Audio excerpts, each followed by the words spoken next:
بسم اللہ الرحمن الرحیم الحمد للہ رب العالمین والصلاة والسلام علی اشرف الانبیاء والمرسلین سیدنا و مولانا ابی القاسم محمد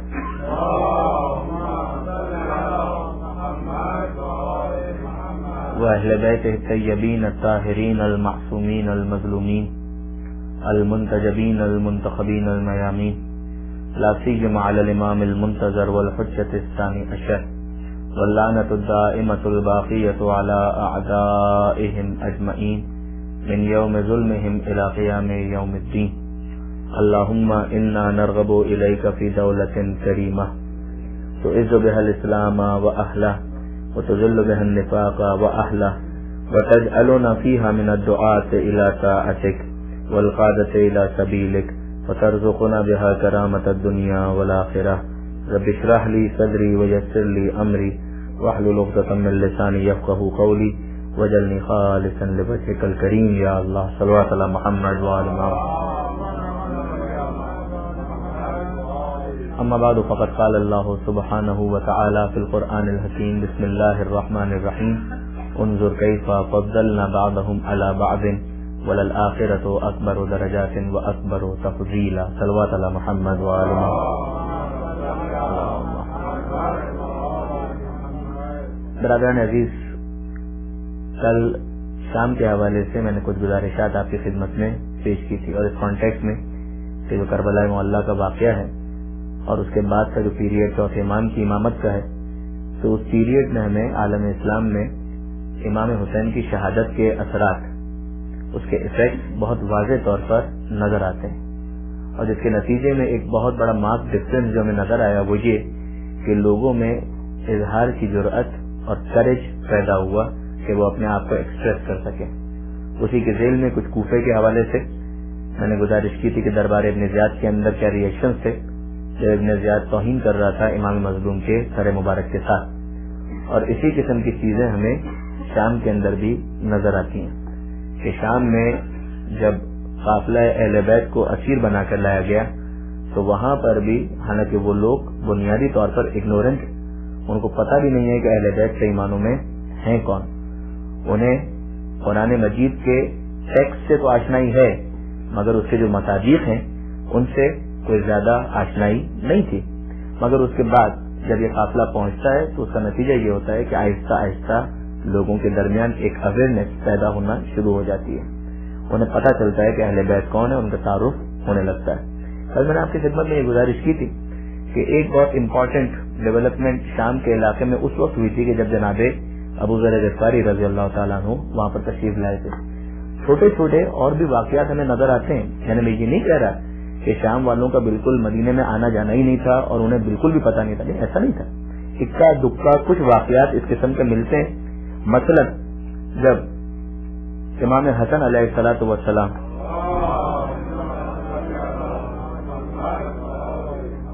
آپ سنتے ہیں بہت مشہور واقعہ ہے کہ امام حسن علیہ السلام سے ایک شامی آ کر گستاخی کرتا ہے اور امام حسن علیہ السلام سے بدتمیزی کرتا ہے. وہ مدینہ منورہ کے اندر آیا تھا، وہ شامی، وہ سیریا کا رہنے والا، وہ دمشق کا رہنے والا، مدینہ منورہ میں آیا ہے اور آنے کے بعد امام حسن علیہ السلام سے گستاخی کر رہا ہے اور بات کر رہا ہے، اور بات کے دوران آپ جانتے ہیں کہ کیا کچھ اس نے کہا. اس کے بعد امام حسن علیہ السلام اس کو ریپلائی کرتے ہیں، اسے جواب دیتے ہیں، اور وہ جواب کیا ایسا لگتا ہے کہ کچھ ایسی باتیں تجھ تک پہنچی ہے کہ جس کی وجہ سے کچھ مس انڈرسٹینڈنگ ڈیولپ ہو گئی ہے، تمہیں کئی طرح سے اندازہ نہیں ہے کہ حقیقت کیا ہے. اب باقی باتوں کو چھوڑو، یہ بتاؤ کہ تم اگر بھوکے ہو تو تمہارے لیے کھانے کا انتظام کریں، اگر تمہارے پاس لباس نہیں ہے تو تمہارے لیے لباس کا انتظام کیا جائے، اگر تم یہاں پر کسی جگہ کے لیے انتظام کرنا چاہتے ہو تمہارے پاس کوئی انتظام نہیں ہے تو میں تمہیں اکوموڈیٹ کرنے کے لیے تیار ہوں، باقی باتیں چھوڑو. ایسا لگتا ہے کہ تم غلط فہمی کا شکار ہو. اور وہ اس موقع پر جملہ کیا کہتا ہے کہ جب میں آیا تھا تو آپ سے زیادہ کسی سے نفرت نہیں کرتا تھا، جا رہا ہوں تو آپ سے زیادہ محبت کسی سے نہیں کرتا. یعنی یہ کیا تھا؟ یہ ظاہر ہے کہ تبدیلیاں تو ہیں مگر یہ تبدیلی بہت چھوٹے لیول کے اوپر. ایک آدمی کنونس ہو گیا، وہ چلا گیا، پھر پتہ نہیں اس کے ساتھ کیا ہوا، وہاں پر تو مسلسل پروپیگنڈا ہو رہا ہے. یہ جو بالکل ایک واضح طور پر ہمیں تبدیلی نظر آتی ہے اور جو چینج ہمیں نظر آتا ہے یہ کربلا کے واقعے کے بعد ہمیں نظر آتا ہے کہ وہاں کے لوگ جو ہیں وہ اہل بیت سے ایک آشنائی حاصل کرتے ہیں، جس کے نتیجے میں فائنلی خود یزید کو بھی پولیٹیکلی اپنا اسٹینڈ جو ہے وہ تبدیل کرنا پڑتا ہے. اس سے پہلے تو وہ بڑے بڑے اشعار کہہ رہا تھا, اس سے پہلے تو وہ بہت زیادہ ڈینگے مار رہا تھا, اور یہ جملے تک کہہ رہا تھا کہ لقد قضیت من الرسول دیونی, کہ میں نے محمد سے اپنا حساب چکتا کر لیا. یہ جملے اس نے کہتے کہ لعب العاصم بالملک ولا خبر جاء ولا وحی نزل, یہ سارے کا سارا حکومت اور اقتدار حاصل کرنے کے لیے ڈھونگ رچایا گیا تھا. بنی ہاشم نے ڈھونگ رچایا تھا, یہ ناٹک تھا, یہ ڈرامہ تھا, نہ کوئی وحی نازل ہوئی, نہ کوئی فرشتہ یا کچھ بھی نہیں تھا, سب کا سب ڈرامہ تھا. یہ جملے اور یہ اشعار کہنے والا انسان, اور وہی یزید دربار یزید کے اندر خود یزید اس کام کو ریپیٹ کرتا ہے جو اتنے زیادہ نے کیا تھا. وہی کام سچ کے اندر امام کا اثر موجود ہے, اور یزید کھڑی اٹھاتا ہے اور بدتمیزی کرتا ہے, گستاخی کرتا ہے. اور اس موقع پر یعنی جو کوفے کے اندر ہمیں نظر آتا ہے کہ زید بن ارقم کھڑے ہوئے اور یہاں پر ابو برزہ اسلمی کھڑے ہوئے, تو یہ افراد ابو برزہ اسلمی ایسا نہیں تھا کہ وہ نہیں پہچان رہے تھے, مگر اپنی انڈیویجل کیپیسٹی کے اندر پہچان رہے تھے. بولنے کی ہمت ان کے پاس بھی نہیں تھی. یعنی ہمیں شام کے اندر, سیریا کے اندر دو قسم کی کیٹیگریز بہت واضح نظر آتی ہے. کوفہ کی بات نہیں کر رہا, شام کے اندر بہت واضح طور پر دو قسم کی کیٹیگریز نظر آتی ہے. کچھ بہت کم, مگر وہ افراد کہ جنہیں پتا ہے تو ایکسپریس کرنے کی ہمت نہیں ہے, اور زیادہ بڑی تعداد, واسٹ میجورٹی ان لوگوں کی کہ جنہیں پتا ہی نہیں ہے کہ اہل بیت کون ہے. یہ ابو برزہ اسلمی, یہ بھی پیغمبر اکرم کے صحابی ہیں, اور ان کے ساتھ بھی رضی اللہ تعالی عنہ کا ٹائٹل لگا ہوا ہے. اور انہوں نے وہی جملے کہے جو زید بن ارقم نے کوفے کے اندر کہتا ہے کہ یزید کس کے لبوں کے ساتھ گستاخی کر رہا ہے, کہ میں نے خود اپنی آنکھوں سے دیکھا ہے کہ پیغمبر اکرم جھک جھک کر ان لبوں کے بوسے لیا کرتے تھے, چوما کرتے تھے. اب یہ جملے جو ہیں اس کے نتیجے میں دربار کے اندر ایک ہلچل مچ رہی ہے, یہاں تک کہ روم کا سفیر, دیکھیے یزید نے تو اپنے دربار کے اندر سفرا تک کو بلایا ہوا ہے. ایمبیسیڈر کا کیا کام ہے؟ ایمبیسیڈر کا کام تو یہ ہے کہ وہ خالی جا کے رپورٹ کرے, کوئی امپورٹنٹ ایونٹ اگر ہو جاتا ہے تو اس کا کام یہ تو نہیں ہے کہ ڈے ٹو ڈے افیئرس کے اندر انٹرفیئر کرے. یہ تو امریکن ایمبیسیڈر کا کام ہوتا ہے. عام طور پہ جو ایمبیسیڈر ہوتے ہیں ان کا کوئی طریقہ کار نہیں ہوتا ہے. تو سفیر روم جو ہے اس کا بھی طریقہ کار یہ نہیں تھا. اس موقع پر کافی دبا دبا تھا, کافی ڈپریس تھا, ظاہر ہے کہ ہوا کرتا تھا. اور جب وہ اپنے دربار یزید کے اندر موجود ہے اور وہ ان تمام تر چیزوں کو آبزرو کر رہا ہے تو وہ سوال کرتا ہے کہ یہ سر ہے کس کا. اور جب اسے بتایا جاتا ہے کہ حسین کون, علی اور فاطمہ کے بیٹے, ہاں علی اور فاطمہ کے بیٹے, علی اور فاطمہ وہی فاطمہ جو بنت رسول, وہ پیغمبر تم جس کو پیغمبر کہتے ہیں اسی کی بیٹی, کہا کہ ہاں. اب یہ سفیر اس موقع پر فیوریس ہو کر ایکسپریس کرتا ہے اپنے آپ کو کہ اگر واقعی یہی تمہارا دین ہے تو عیسائیت کا مذہب تمہارے دین کا بہت اچھا ہے. میرے اور عیسیٰ علیہ السلام کے درمیان پشتوں کا فاصلہ ہے, مگر آج بھی تمام عیسائی میری عزت کرتے ہیں اور میرا احترام کرتے ہیں, اور تم نے اسے قتل کر دیا کہ جس کے اور رسول کے درمیان سوائے ایک بیٹی کے کوئی فاصلہ نہیں تھا, جو خود پیغمبر کا وارث تھا تمہارا, اور تم اسی کو قتل کر رہے. اور پھر وہ آگے بڑھ کر جب وہ کہتا ہے, اسے قتل کرنے کی دھمکی دی جاتی ہے, اور وہ کہتا ہے میں اتنی مظلومیت سے متاثر ہو گیا ہوں. اور پھر وہ اپنے خواب کا حوالہ دیتا ہے کہ رات کو تمہارے پیغمبر کو میں نے اپنے خواب میں دیکھا تھا, اور وہ مجھے جنت کی بشارت دے رہے تھے. مجھے سمجھ میں نہیں آ رہا تھا کہ یہ ہو کیا رہا ہے, مگر اب مجھے سمجھ میں آ رہا ہے کہ اسی خون ناحق کے لیے جو میں نے آواز بلند کی اور جس کے نتیجے میں اب مجھے قتل کیا جا رہا ہے, تو مجھے سمجھ میں آ گیا کہ مجھے کیوں تمہارا پیغمبر خواب میں آ کر بشارت دے رہا تھا جنت کی. میں کلمہ پڑھتا ہوں کہ لا الہ الا اللہ محمد رسول اللہ,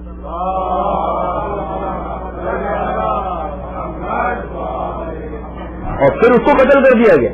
آپ دیکھیے یہ کیا ہے, یہ سارے کا سارا وہ ریئیکشن تھا جو شام کے اندر ہمیں مسلسل اور مستقل نظر آ رہا ہے. یہاں تک کہ شام کی عورتیں آ کر اہل حرم سے جا کر تعزیت کر رہی تھی اور ان سے کہہ رہی تھی کہ بی بی کیا ہوا کربلا کے اندر. جناب زینب بتا رہی ہیں کہ کربلا کے اندر کیا ہوا. یعنی آپ دیکھیے وہ کربلا, یعنی پروپیگنڈا نیگیٹو غلط جھوٹا جو کیا گیا تھا اسے کربلا کی حقانیت نے کس طریقے سے ختم کیا, اور اس کے نتیجے میں آخرکار لوگوں تک حق اور سچ منتقل ہوا, وہ کمیونیکیٹ ہوا میسج جو اہل بیت کا میسج تھا. اور اس کے بعد پھر آخر میں ہمیں اس کا نتیجہ یہ نظر آتا ہے کہ باقاعدہ خود یزید یہ محسوس کرتا ہے کہ اب اگر میں نے مزید اہل بیت کو قید میں رکھا اور اہل حرم کو قیدی رکھا تو اس کا نتیجہ لازمی طور پر یہ نکلے گا کہ وہی حکومت کے جس کے لیے ساری محنت کی تھی وہ برباد ہو جائے گی.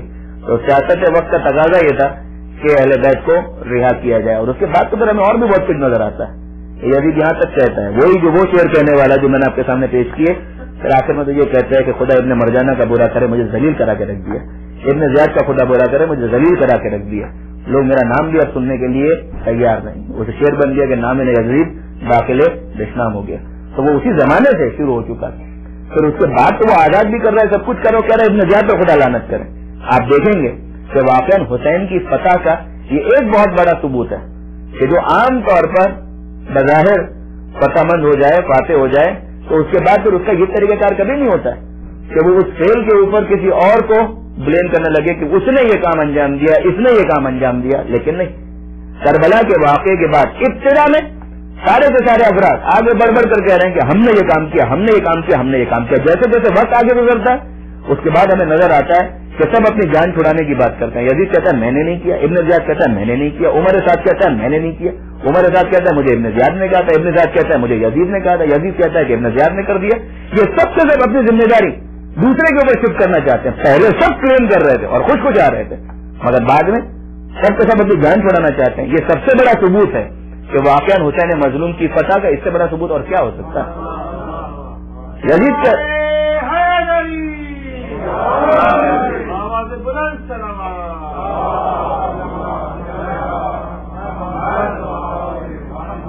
اور پھر شرمندگی کا اظہار, مگر کون سی شرمندگی؟ وہ توبہ, ایسی توبہ کہ جس کے اندر عملی طور پر کچھ نہیں کرنا ہے.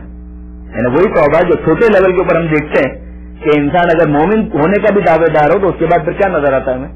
نماز نہیں پڑھی, بہت غلطی کر ڈالی, لیکن بہرحال اللہ معاف کرے گا, ہم توبہ کرتے ہیں, ناک رگڑتے ہیں, کان پکڑتے ہیں, تھوڑا گالوں کو تھپتھپاتے ہیں, قضا کر لو بھائی. نہیں, قضا کی بات نہ کرے, اللہ معاف کرنے والا ہے. یہ توبہ کا کون سا انداز ہے؟ یہی والا انداز بڑھ کر پھر ہمیں یزید کے کیریکٹر کے اندر نظر آتا ہے. اور روزہ نہیں رکھا, اللہ معاف کرے گا, اگر غلطی ہو گئی. اگر انسان جسور ہو جائے, جہری ہو جائے, تو پھر تو اس کا وہ انداز ہوتا ہے کہ روزے کے اندر رکھا کیا, لیکن خدا نہ کرے ایسا کام کرنے والا مومن تو نہیں ہو سکتا. لیکن تھوڑے نچلے لیول کے اوپر, میں کہہ رہا ہوں کہ بہت لو لیول کے اوپر یہ ہوتا ہے نا کہ ٹھیک ہے یار غلطی ہو گئی, اللہ معاف کرے گا, روزہ نہیں رکھا, قضا تو کرو, فدیہ وجہ تو دو, وہ کفارہ تو ادا کرو, تاکہ نہیں اس کی بات نہیں کرو, اس میں ڈالر جاتا ہے, اس کی بات مت کرو. زکات نہیں دی, خمس نہیں دیا, ٹھیک ہے نہیں دیا, اللہ معاف کرنے والا ہے. جناب زہرا تو شفاعت کریں گی, ہم سے کہاں اس بات کا مطالبہ کریں گے کہ تم نے خمس دیا یا نہیں دیا. معافی تو مل جائے گی, چلو ٹھیک ہے ابھی توبہ کروں گا, جینوین توبہ ہونی چاہیے, توبۃ نصوح. اگر واقعا انسان صحیح معنوں میں توبہ کرنا چاہتا ہے, التائب من الذنب کمن لا ذنب لہ, معصوم کی روایت ہے کہ گناہ سے توبہ کرنے والا ایسا ہے کہ جیسے اس نے گناہ ہی نہ کیا ہو. لیکن یہ اس صورت میں کہ توبہ جینوین تو ہو. سورۃ تحریم کے اندر توبۃ نصوح کا عنوان آیا ہے کہ توبوا الی اللہ توبۃ نصوحا, کہ خدا سے توبہ کرو, توبہ نصوح, ایسی توبہ کہ جو جینوین توبہ ہو, کہ جس کے اندر پھر انسان واقعاً جو غلطی کی ہے تو عملی طور پر کچھ ثابت تو کرے کہ ہاں وہ شرمندہ ہے.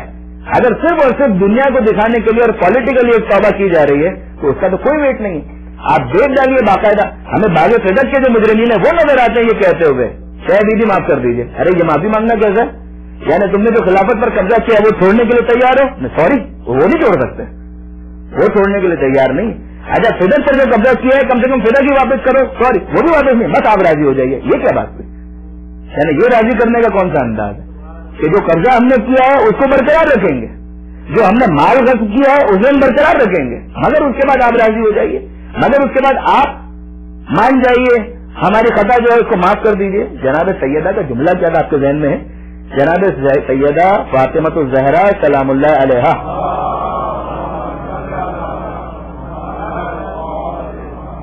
جب جناب سیدہ کے پاس وہ لائے گئے, یعنی لائے گئے کیوں؟ جیسے کہ جناب سیدہ نے تو ملاقات سے انکار کر دیا تھا, بہار الانوار کے اندر موجود ہے, ملاقات سے انکار کر دیا.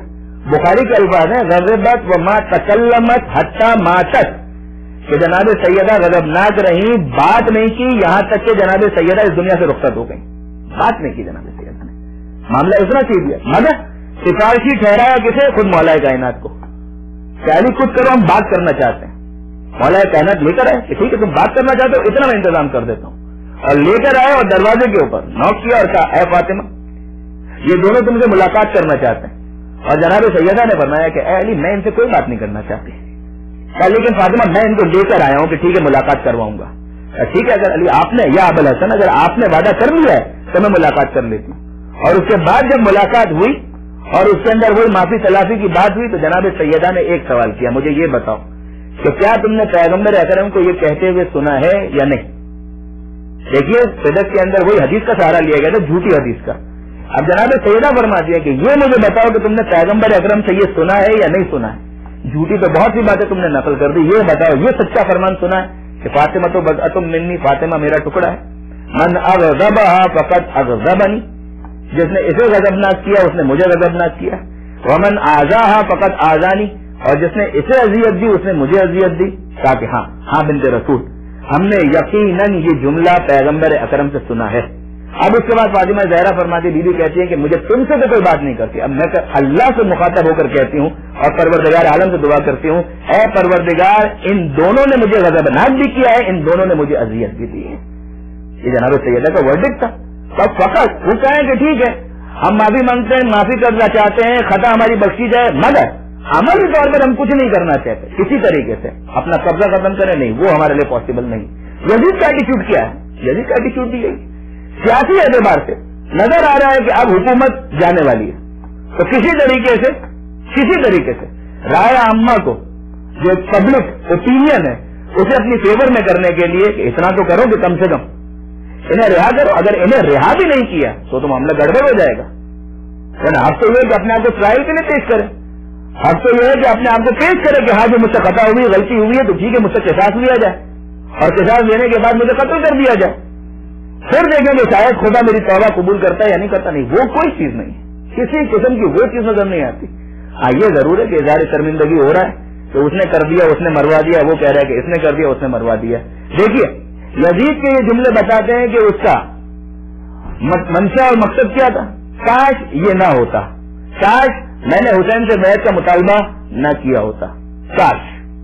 ابن زیاد، کاش میں نے حسین کے مقابلے پر فورسز کو یزید کے کہنے پر نہ بھیجا ہوتا. عمر رسال، کاش میں کربلا نہ گیا ہوتا. یہ سارے کے سارے کاش کہنے والے، یہ سارے کے سارے اپنے اس فعل پر شرمندہ ہونے والے کہ کاش ہم نے یہ نہ کیا ہوتا. مجھے کوئی ایک کاش دکھائیے سکینہ کی زبان سے، مجھے کوئی ایک کاش دکھائیے زین العابدین کی زبان پر، مجھے کوئی ایک کاش دکھائیے محمد باقر کی زبان پر کہ انہوں نے یہ کہا ہو کہ کاش ہمارے بابا نے بیعت کر لی ہوتی تو ہمیں پیاسا نہ رہنا پڑتا.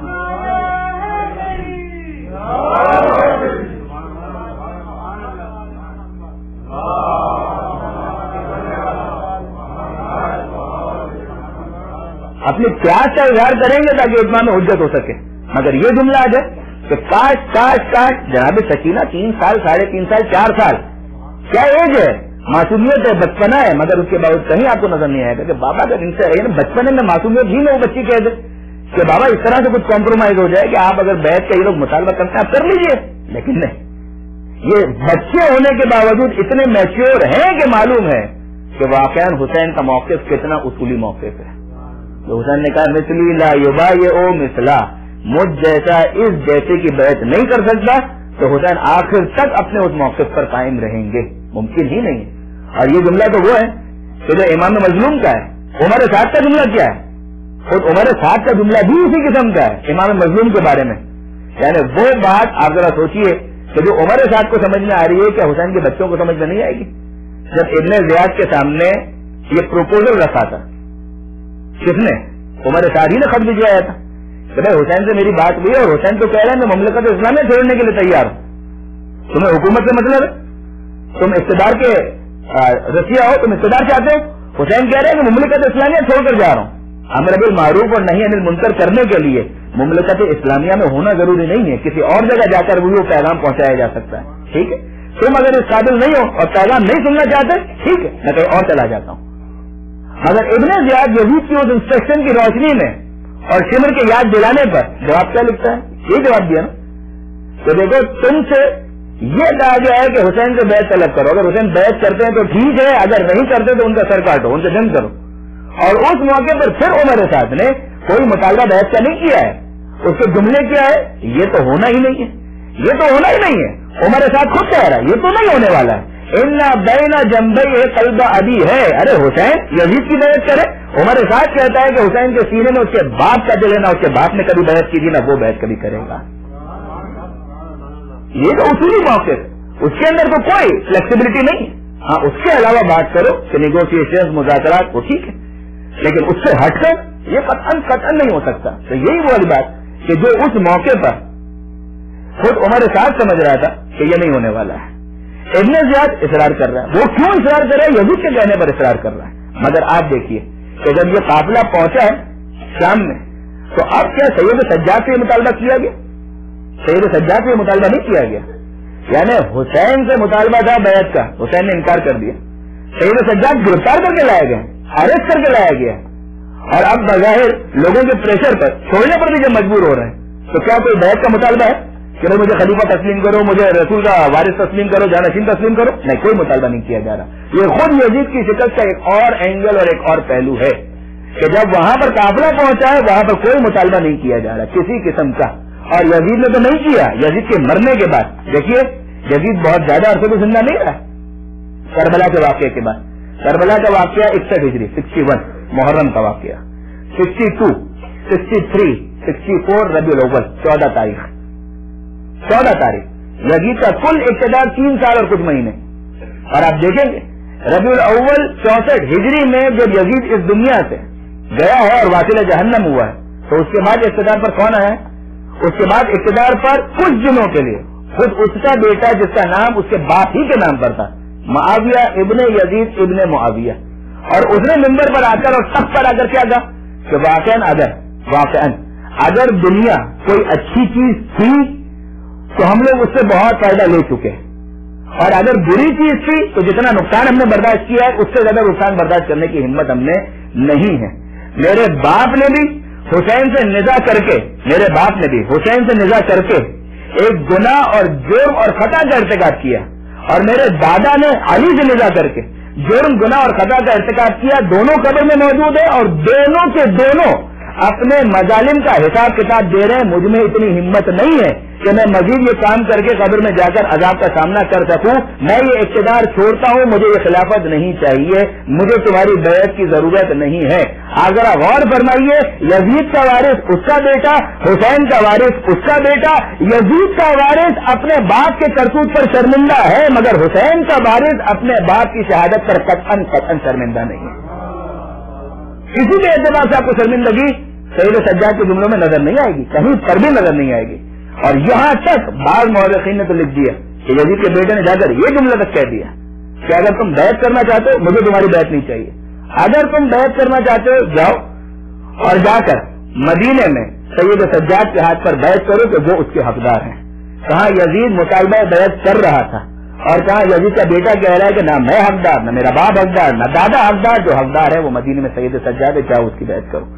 یعنی یہ واقعاً حسینی موقف کی اتنی زبردست پذیرائی عوامی سطح پر ہمیں نظر آتی ہے. ہاں البتہ یقیناً یزید کے بیٹے کے اس کنورٹ ہونے میں اور یہ تبدیلی جو ہمیں نظر آتی ہے اس کے اندر بعض مورخین نے یہ بیان کیا کہ اس کے اپنے استاد کا بہت بڑا ہاتھ تھا, اس کے ٹیچر کا بہت بڑا ہاتھ تھا, کہ جو اس کا معلم جو اس کا مربی ہے اس کا بہت بڑا ایک ہاتھ تھا. ورنہ یزید کے ماحول کے اندر, یزید کے گھر کے اندر کون سی اچھائی موجود تھی آپ مجھے بتائیے. یعنی یہاں پر ایک میسج بھی ہے نا درمیان میں رکتے ہوئے, ہم ذرا اس کو بھی دیکھتے چلیں کہ ایک میسج بھی تو ہے نا کہ ہم ہمیشہ ماحول کو کنڈیم کرتے رہتے ہیں, اور صحیح بات بھی ہے, اگر ماحول اچھا ہے تو اس کا اپنا ایک افیکٹ ہے, اگر ماحول برا ہے تو اس کے اپنے افیکٹ ہیں, اس سے مجھے انکار نہیں ہے. مگر سوال یہ پیدا ہوتا ہے کہ پروردگار عالم نے کیا انسان کو کوئی صلاحیت نہیں دی کہ وہ ان تمام پریشرز کا مقابلہ کر سکے؟ ایسا نہیں ہے. پروردگار عالم نے واقعا انسان کے اندر یہ مادہ, یہ جوہر رکھا ہے, یہ پوٹینشیل رکھا ہے کہ اگر وہ چاہے تو ان تمام تر پریشر کو کاؤنٹر کرتے ہوئے اپنے لیے راہ نکال سکتا ہے, اپنے لیے واقعاً تو کسی نہ کسی منزل کا تعین کر کے اس کی طرف وہ مارچ کر سکتا ہے. یہ ماحول کا پریشر ہوتا ہے, اس میں کوئی شک نہیں. ریس کا ماحول, برا ماحول, خراب ماحول, یہ نیگیٹو, یہ اس کے فیکٹر, وہ ٹھیک ہے اپنی جگہ پر, مگر کیا یہ انسان ایسا مجبور ہو گیا ہے کہ اس کا کوئی اختیار باقی نہیں؟ نہیں, اختیار باقی ہے. اگر انسان اپنے اس جوہر اختیار کو استعمال نہ کرے تو نوح کا بیٹا بگڑتا ہوا نظر آتا ہے, اور اگر انسان اپنے اختیار کو استعمال کرے تو یزید کا بیٹا راہ راست پر آتا ہوا نظر آتا ہے. یہ دونوں کیسز ہمارے سامنے موجود ہیں. آپ دیکھ جائیے کہ ولی کے گھر میں شیطان بھی ہے اور شیطان کے گھر میں ولی بھی پیدا ہوا ہمیں نظر آیا, اور اس چاند سے تو اس نے باقاعدہ اعلان بھی کر دیا. ایک تو یہ کہ ڈھکا چھپا معاملہ ہونے, ایسا بھی نہیں, باقاعدہ اس نے اعلان کر دیا. اور اس کے بعد جب اس سے یہ کہا گیا کہ کاش, یعنی خود اس کی ماں نے یہ کہا کہ کاش تو حیض کا خون بن جاتا اور اس دنیا کے اندر نہ آتا, کاش تو نے تو اپنا اجداد کو ذلیل کر کے رکھ دیا, تو نے تو اپنی فیملی کو, اپنے خاندان کو بالکل رسوا کر کے رکھ دیا. تو اس نے خود یہ جملہ کہا کہ کاش میں حیض کا خون بن گیا ہوتا اور اس گھرانے میں مجھے پیدا نہ ہونا پڑتا.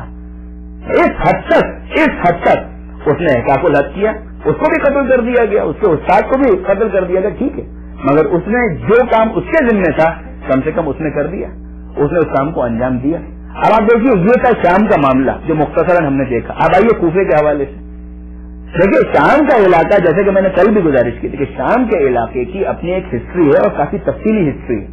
یعنی شام ہی کے علاقے کے اندر ہمیں حضرت زکریا کے آثار آج بھی مل جائیں گے, حضرت یحییٰ علیہ السلام کے آثار آج بھی مل جائیں گے. عیسائیوں اور یہودیوں کے لیے وہ مقامات متبرک ہیں, وہ جاتے ہیں, زیارت کرتے ہیں.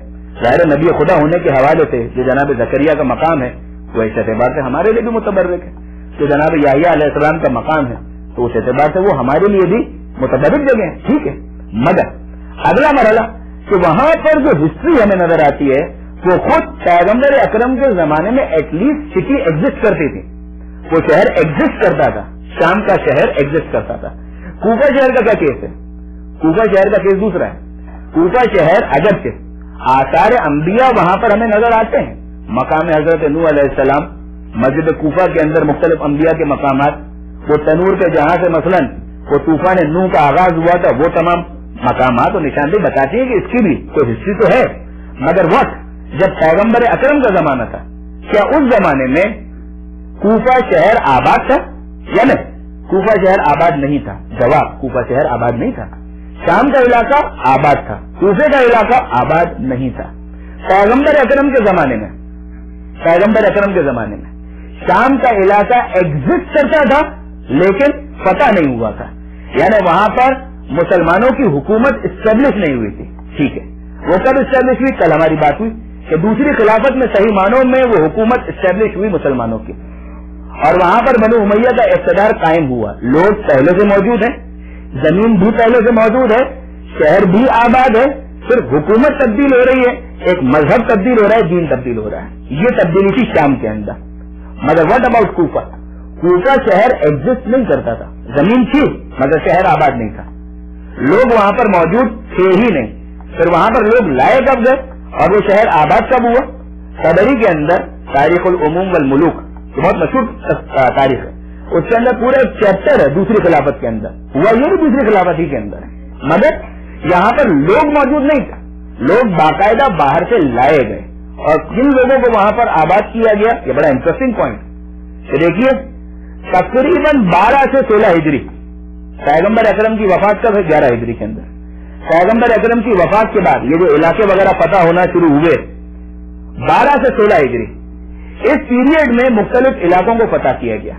اور جب فتح کیا گیا تو فوجیں جا رہی ہیں, فوجیں جب جا رہی ہیں تو مختلف ماحول ہے, ویدر مختلف ہے, انوائرمنٹ ڈفرینٹ ہے. ظاہر ہے کہ ویدر کنڈیشن کے تبدیل ہونے کی وجہ سے انسان کی جو ہیلتھ ہے اس کے اوپر اثرات تو آتے ہیں. یعنی یہ والا جیکٹ اس موسم کے اندر کراچی میں اگر میں پہن لوں تو شاید بیمار پڑ جاؤں, اور اگر یہاں نہ پہنوں تو بیمار پڑ جاؤں. یہ کیوں ہوا؟ ظاہر ہے کہ ویدر کی تبدیلی کی وجہ سے.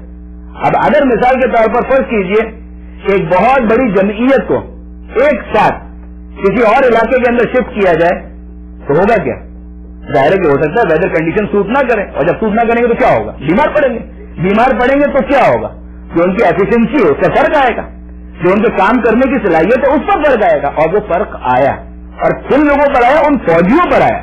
وہ سولجرز جو چلے تھے مدینہ سے, جو چلے تھے مختلف علاقوں سے کانسر کرنے کے لیے, فتح کرنے کے لیے, لڑنے کے لیے, اور وہی بیمار پڑ گئے. وہی جب بیمار پڑے تو اس کے بعد حضرت عمر فاروق ان کے زمانے میں باقاعدہ یہ کمپلین آئی کہ جب ہمارے سولجرز ہیں, جو ہمارے فوجی ہیں, یہ تو سارے کے سارے بیمار پڑ رہے ہیں. اور انہوں نے بھی کہا کہ ہاں واقعی اگر یہی ہو گیا, انہوں نے آبزرو بھی کیا کہ تم لوگوں کی صحت کو کیا ہو رہا ہے, تاکہ جو ویدر کنڈیشن ہے وہ ہم کو سوٹ نہیں کر رہی.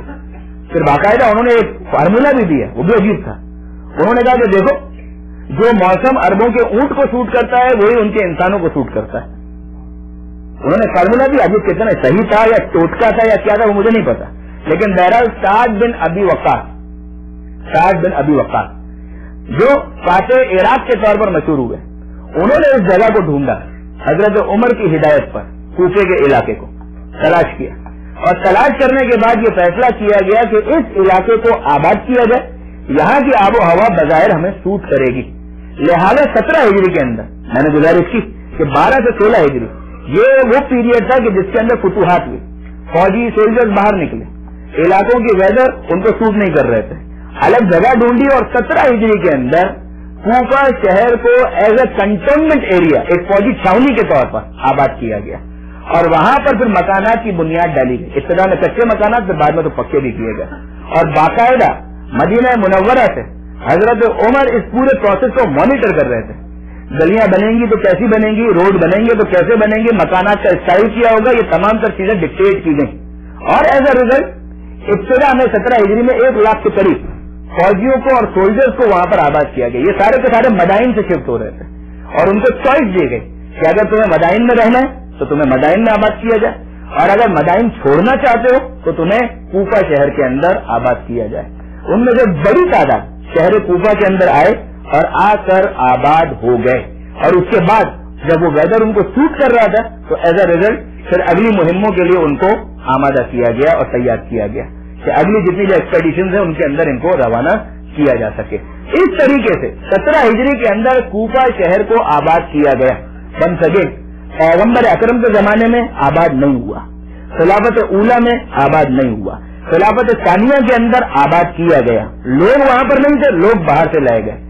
وہ فوجی، وہ سولجر جو حضرت عمر کے لیے لڑ رہے تھے، آپ توقع کیا کرتے ہیں کہ کیا ان کے پاس اہل بیت کا اسلام کا جو ورژن ہے وہ ہوگا، یا ان کے پاس وہی ورژن ہوگا جو حضرت عمر والا ورژن ہوگا؟ ظاہر ہے کہ وہی ورژن ہوگا اسلام کا، وہی ورژن ہوگا اسلام کا جو خلافت کا ہے، جو حکومت کا ہے، جو مدینے میں جو گورنمنٹ ہے اس کا جو نظریہ ہے وہی ان کا نظریہ ہے. لہٰذا کوفے کے علاقے میں جن افراد کو آباد کیا گیا ان کی میجورٹی، ظاہر ہے کہ ان کو شیعہ کہنا صفحات و بیوقوفی ہے. 17 ہجری کے اندر یہ لوگ آ کر آباد ہوئے.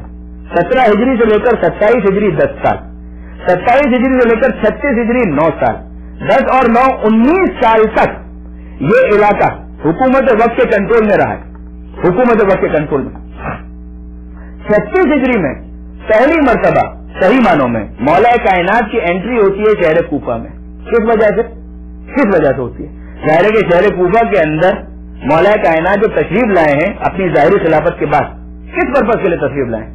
ظاہر ہے کہ اس سول وار کو ٹیکل کرنے کے لیے کہ جو اس زمانے میں سر اٹھا رہی تھی، یعنی حضرت طلحہ اور زبیر، انہوں نے کس جگہ کو ٹارگٹ کیا تھا بیس کے طور پر استعمال کرنے کے لیے؟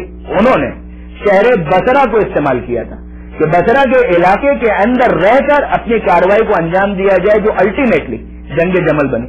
جنگ صفین جو امیر شام کے ساتھ لڑی گئی، شام کے ایریے کو اگر آپ دیکھیں، اور یہ جمل کے لیے جنگ جمل کا جو علاقہ یعنی بصرہ جہاں سے اس جنگ کی تیاری کی جا رہی تھی، ان دونوں کو دیکھیے تو ان دونوں کو ٹیکل کرنے کے لیے مدینہ شہر بہت دور تھا. لہذا مولا کائنات نے مدینہ منورہ کو ترک کیا اور شہر کوفہ کو اپنا کیپٹل اور دارالخلافہ قرار دیا. اب جب مولا کائنات یہاں پر آئے ہیں شہر کوفہ کے اندر، تو کوفے والوں نے مولا کائنات کا جنگ جمل میں بھی ساتھ دیا اور جنگ صفین میں بھی ٹو سم ایکسٹینٹ بہرحال ساتھ دیا.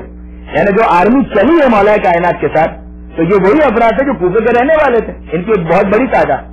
کتنے مولا کائنات سے عقیدت رکھتے تھے، کتنا مولا کائنات کو امام مانتے تھے، کتنا مولا کائنات سے دلی طور پر ایک اٹیچمنٹ رکھتے تھے، اس کا اندازہ تو آپ جنگ صفین کے واقعات سے کر سکتے ہیں کہ وہاں پر مولا کو کیا کچھ فیس کرنا پڑا. سوال سارا اتنا ہے کہ یہ کوفے کے رہنے والے کیا ان معنوں میں شیعہ نے علی تھے کہ جن معنوں میں آج ہم کہتے ہیں کہ علی کے شیعہ یعنی علی کو خلیفہ بلا فصل ماننے والے، مولا کائنات کو امام اول ماننے والے، اور مولا کائنات سے لے کر 12ویں امام تک 12 اماموں کا کانسیپٹ رکھنے والے.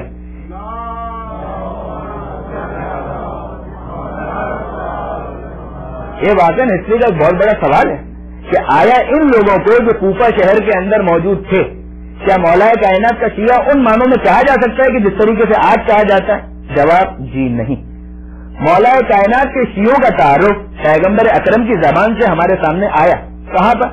دیکھیے سورہ مبارکہ بینہ، قرآن مجید کا 98 نمبر کا سورہ، اور اس کے اندر اگر آپ دیکھیں گے تو وہ آیت موجود ہے کہ ان الذین آمنوا وعملوا الصالحات اولئک هم خیر البریہ، کہ یقیناً جو ایمان لائے اور جنہوں نے اعمال صالحہ کو انجام دیا یہ لوگ خیر البریہ ہیں، یعنی انسانوں میں بہترین انسان یہی لوگ ہیں. اور ان کے بارے میں جب پیغمبر اکرم سے سوال کیا گیا، اس میں شیعہ سنی اختلاف نہیں ہے، تفسیر کی کتابوں کے اندر موجود ہے کہ جب سوال کیا گیا پیغمبر اکرم سے کہ اللہ کے رسول وہ خیر البریہ کون ہے، تو پیغمبر اکرم نے بیان کیا کہ علی اور اس کے شیعہ یہی خیر البریہ ہیں، یہی بہترین انسان ہیں.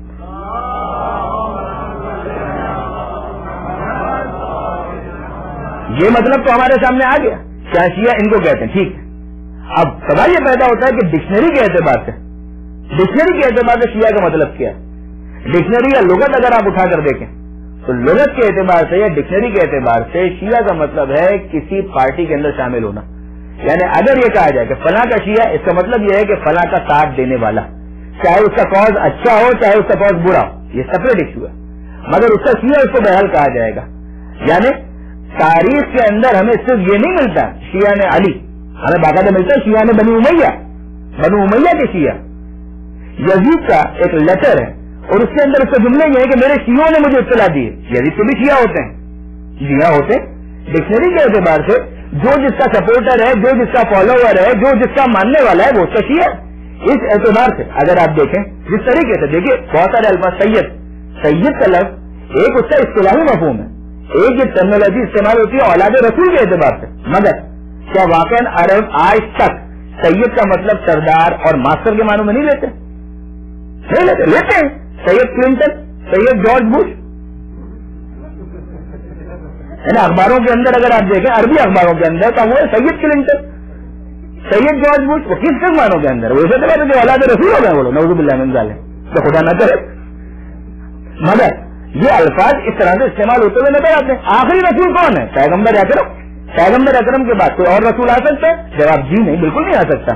اللہ کی طرف سے بن کر نہیں آ سکتا. مگر اگر آپ دیکھیں تو آپ کو نظر آئے گا کہ بہت سے جو قاصدین جاتے ہیں، بہت سے ایلچی جو جاتے ہیں، بہت سے نمائندگان، آج بھی عربی کے اندر ان کو رسول کہا جاتا ہے. یعنی مجھے اچھی طرح سے یاد ہے کہ خود امام مظلوم نے حضرت علی اکبر کو بھیجا تھا ان کے پاس، جناب زہیر ابن قین کے پاس.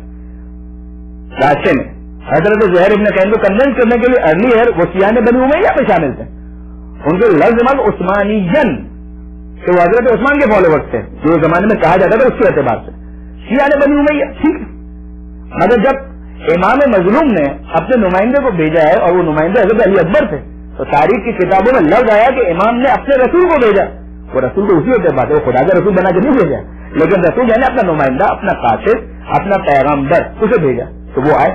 اسی طریقے سے لفظ شیعہ اگر آپ ڈکشنری کے اعتبار سے دیکھیں تو ہمیں نظر آتا ہے کسی کا بھی سپورٹر، کسی کا بھی فالوور، آئدر وہ کسی اچھے ایجنڈے کے ساتھ ہو چاہے وہ کسی برے ایجنڈے کے ساتھ ہو، اس سے کوئی فرق نہیں پڑتا. لہٰذا میں نے گزارش کی کہ یزید کہتا ہے میرے شیعوں نے مجھے خبر دی. اسی طریقے سے شیعہ نے بنی امیہ، جیسے کہ میں نے کہا اچھے معنوں میں اگر آپ دیکھیں تو بھی قرآن میں آپ کو مل جائے گا، اِنَّ مِن شِیعَتِهِ لَإِبْرَاهِیمَ، یقیناً نوح کے شیعوں میں سے ابراہیم علیہ السلام بھی تھے.